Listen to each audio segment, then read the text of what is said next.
I think too much concentrate profit, lack of holistic, and too much greed, not thinking the concern of the well-being of the society.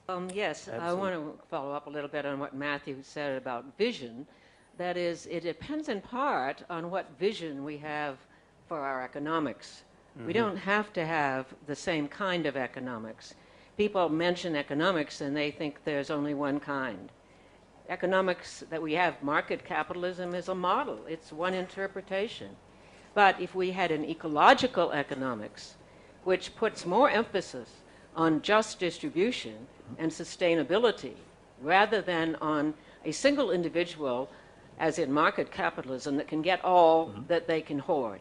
I mean, now it's built upon the individuals who have the most power to get the most resources. But what if we had a different vision of economics in which we start not with the individual hoarder, the insatiable individual from Adam Smith, but we start with the other two factors, just distribution, so that all the different interests get enough basic food. All the life forms that are part of the system get the basic essentials. And we look at the sustainability of the whole, and those become our economic goals. Then, instead of working within, what we're doing now is figuring out the footprint within one system of economics. But I think the Wall Street protests, which many of us have been talking about, are questioning something deeper and more basic, and that is there's something wrong with the system. I think ultimately, as you mentioned, the motivation or sense of sort of the responsibility, sense of concern of others' well-being, that's the key thing. Yeah. Otherwise, you see, no matter what sort of good system will not be good.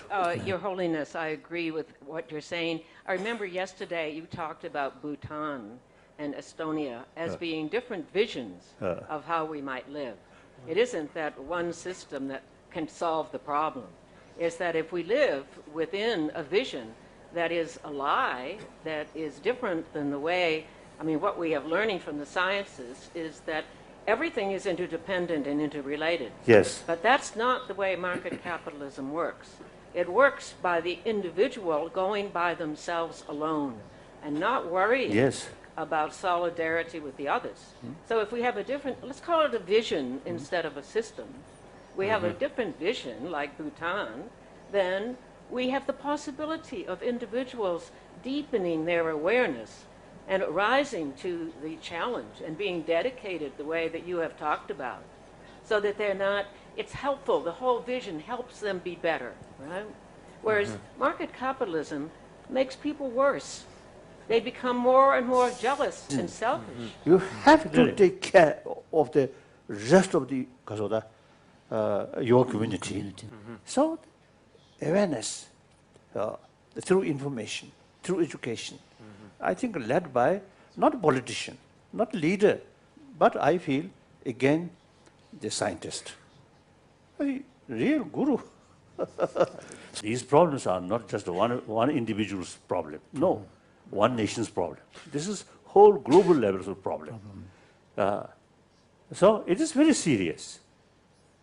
So in order to survive and survive happily, we have to carry some sort of sense of responsibility and make effort. There is possibility.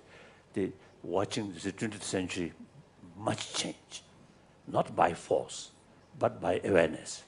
So within the 21st century, I think due to these Guruji's sort of clear sort of prediction, right?